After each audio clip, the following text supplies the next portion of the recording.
Oo. Good morning! Magandang umaga, kaibigan. Dito na naman tayo sa Dinha. Ayan, kasi absent tayo kahapon. Ngayon, iba na naman kaklase ko ngayon. Ayan, oh. Punta kami doon sa event ni Tatay Digong, mga ka-Indes. Puntahan natin. Yes. So, we will go to Tatay Digong's rally. So, doon tayo sa kabila. Sa sasakay. Nathan. Sa kabila tayo palang nga. Kabila tayo. Yes. Ay, nandun. Oh, day. Dali. Ang daming Pinoy, oh. Taga saan kayo, kuya? Sa Cebu. Cebu? Pero dito? Sa Amsterdam. Amsterdam. Ah, siya is sa Austria.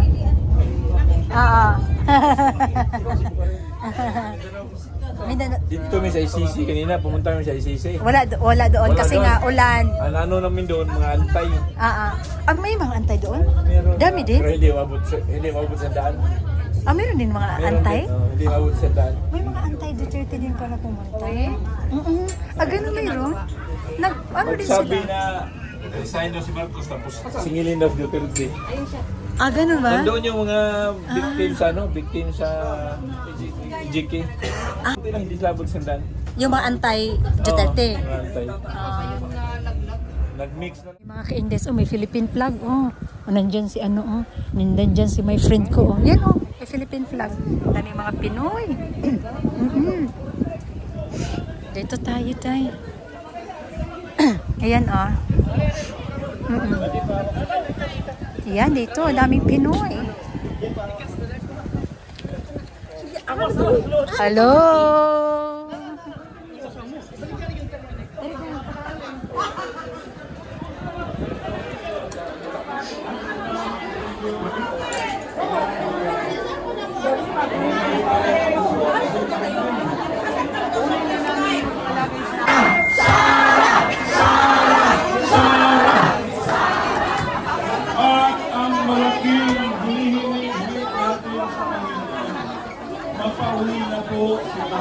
A moment of silence.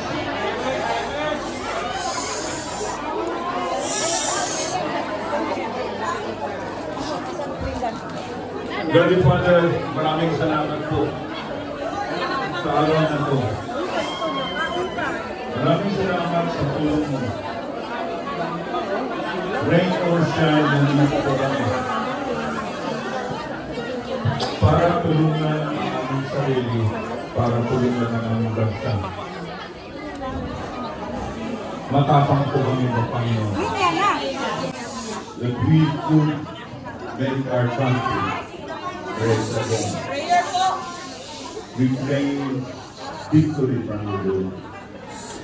We claim that we learn from the past and make us a country in this earth full of blessing, full of wisdom, for your glory, Lord. Amen. Amen. Ngayong Pilipinas,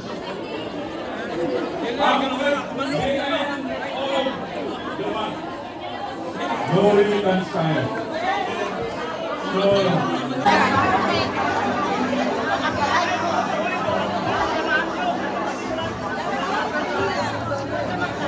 Austria.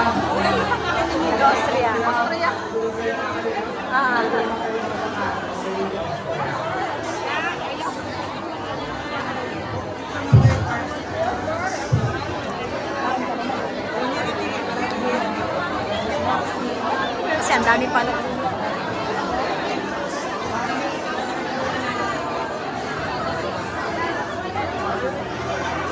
Shoutout sa amin. Kamay mo matabang ba? Hindi. Hindi ka na mag-shout out sa inyo ha. Dahil sa asa na maabot. Tara. Ay, kung na-zero na. Hindi nakakaalam, hindi ko ako original BTS. Hindi rin po ako Marcos, hindi rin ako Dilawan. Ang sinuportahan ko po noong 2016 ay yung inadapt ng nanay ko at lola ko sa Makati, yung Jojo Binay. Alam po ng mga taga Makati na estudyante ng nanay ko si Jojo Pinay, naawa kasi ang itim-itim, ang pangit-pangit, wala rin ko doon. Eh, inadap ng nanay ko, inadap din ng lola ko.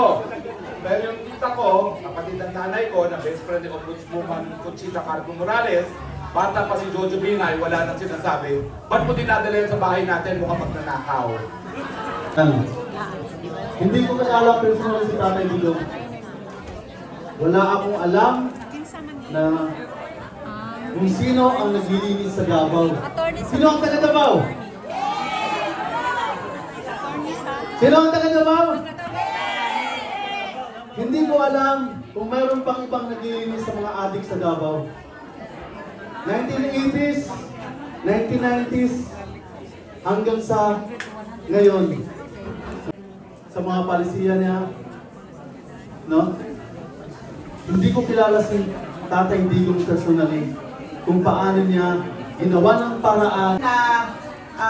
Panauhin ay si Attorney Hinlo at sasabihin niya sa atin ang kanyang personal experience kung bakit niya minahal si Pangulong Duterte. Mayong hapon liwat, magandang hapon sa lahat. Good afternoon, Hague, Netherlands, Europa at sa buong mundo. Lalo na sa mga kapatid natin, sa mga kabataan na nandun ngayon sa Pilipinas. Isa po ako sa dahilan, gaya ninyo, kung bakit nakulong si Tatay Digong. Tayo yung dahilan. Bakit? Back in 2014, nananahimik ang tao bilang mayor ng Davao. Ako, isa akong opisyal ng PDP Laban. Kasama ako sa Marco Polo 15. Kung alam nyo yun, yung nakakaalam ng Marco Polo 15, 15 na leaders kami ng Duterte. Gusto namin siyang makilala kasi nung panahong yun, naghahanap ang PDP Laban ng isang pambato sa presidential election ng 2016. Sa to ni JP, punta tayo ng Cebu, may meeting ang Visayas doon ng PDP Laban. Kasi pinapatawag tayo ni Sec Gen Mamunjong para planuhin kung anong gagawin natin sa 2016 election. Ako naman, pumunta sa Cebu City, presidente, at gusto na namin ni Mike Sueno, kasi taga Mindanao, na isang taga Mindanao naman. Kasi sa nakaraan, wala pang naging presidente na galing Mindanao. Yes. So sabi nila, si Coco Pimentel. Kailangan natin, sikat si Coco eh. Senador. Noong narinig ko si Mayor Duterte, hindi ko siya personal na kilala.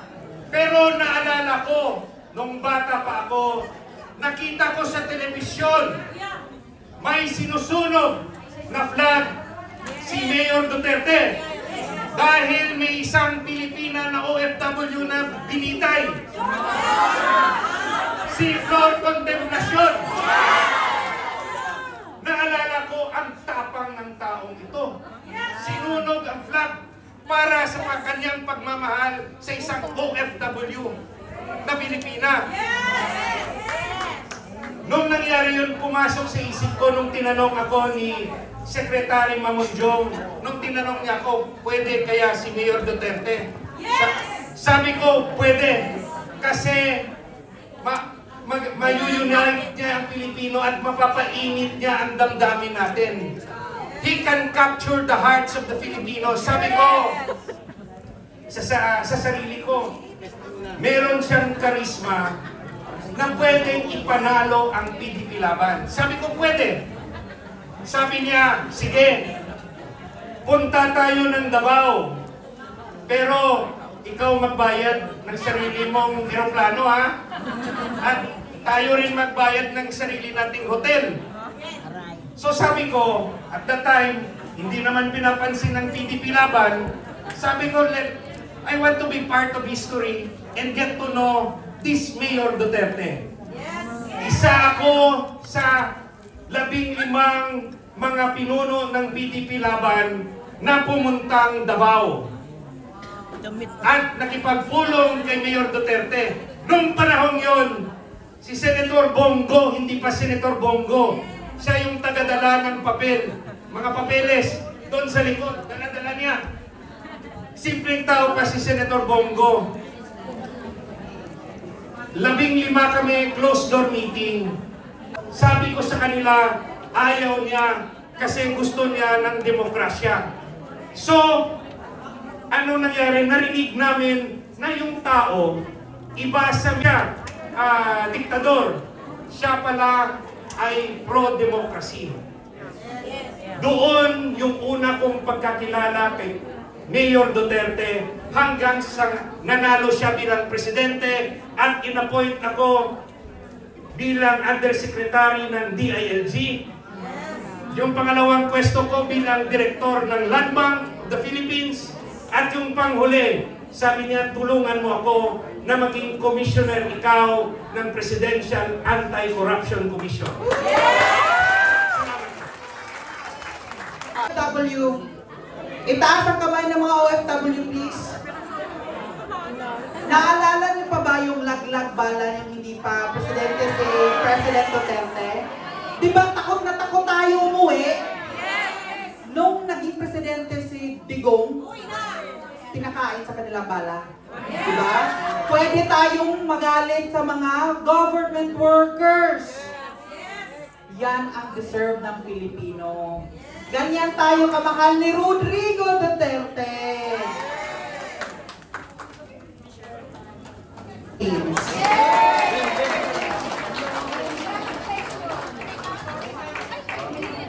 Wow, I didn't expect that. That means so much to me. You know, it's so important for me to be here. I was here last Wednesday. I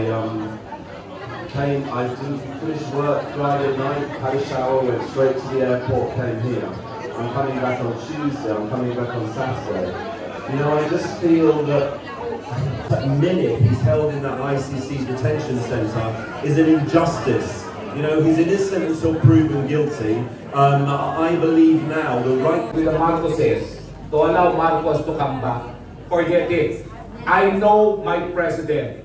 He will never ever agree to have any debt of gratitude or utang na loob sa mga putang inang Marcoses.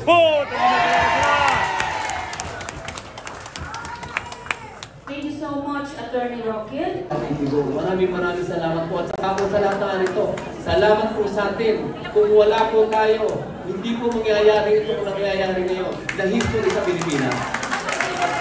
Palakpakan po natin ang ating Panginoon. Siya po nagpadala sa atin dito. A few moments later. So galing kami doon sa sa venue. Kung saan may rally din. Tapos ngayon pumunta kami muna dito sa sa ICC kasi kaibigan ko from Austria. Gala muna. So dito tayo sa Duterte Street ngayon. Hello po. Okay lang.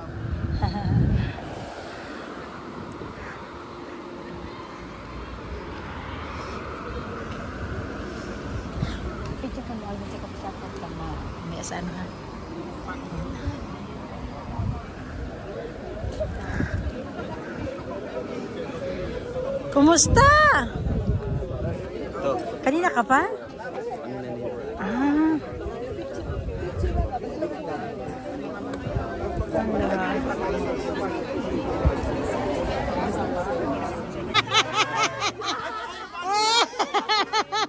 Pala! Ano yun? Ano? Charing lang. Welcome sa Netherlands. Yes. Good to see you and see you guys again. Yeah, that's good. Thank you for being here, Sir Malcolm. Thank you so much again. And I'm flying back tonight, and I'll see you on Tuesday morning for, Thank for the you. series of events. Did you sleep well last night? Pitong beses na 1, 2, 3, go! Free Duterte now! Bring him home! Free Duterte now! Bring him home! Free Duterte now! Bring him home! Free Duterte now! lang daw. Di para sa inyo. Nag-solicit daw kami. Di ba? Nag-solicit kami sa inyo? Wala. And sige, ibigay na natin. Kunyari man, even if, ano mali? We're supporting the guy. Yeah. We're supporting our very own president. Yeah. So what's wrong? Yes. Nothing. Appreciated yan ng Duterte family. So if you support the Duterte, Tatay Digong through social media, di ba, you are raising your voice there, your sentiments online, then that's completely fine. And if, for example, your way of showing support is to come here to show the ICC, the Hague, na you really are solid Duterte supporters, then that's completely okay. So iba-iba yung way natin sa pagpapakita ng support. So sana naman, hindi na ginagawang big deal ang pagpunta namin dito. Because we are here not for the supporters, but we are here for Tatay Digong. For PRRD. And nakikita naman ng mga tao yun, almost every day, nakikipagpatayan kami for PRRD. Yes. Nakikita live din. Ang kasos na mga kasos. There were 3 cases filed against me. But because God is... So gusto niyo yung mouth ko, no? Yung mouth ko parang machine gun. Yung mouth ko parang machine gun ito. So kung ayaw yung matira, charot. Pero na-meet mga anti-Duterte kasi gusto ko may maminta anti-Duterte. On the way here. Yep, actually, yes. Kasi akala ko mga Duterte, sabi ko na itong Duterte speech, sabi nila hindi kami anti kasi kami, hindi namin alam. So marami sila. Yeah. Pero ito na-overwhelm talaga ako. For example, you're from where? Vancouver. You? I mean like here in Europe. Netherlands. Tapos kayo? Netherlands. Austria. So see, you travel, you spend time. Kayo nga din. Kami nga na taga Davao, Diyos ko. Kayo din. Pilipinas, sa dulo. Support. Yes. Overwhelming talaga. And you're not paid to go here. No one paid you to go here. Yeah, diba? But it's very encouraging to see you guys. Oh. Like we get the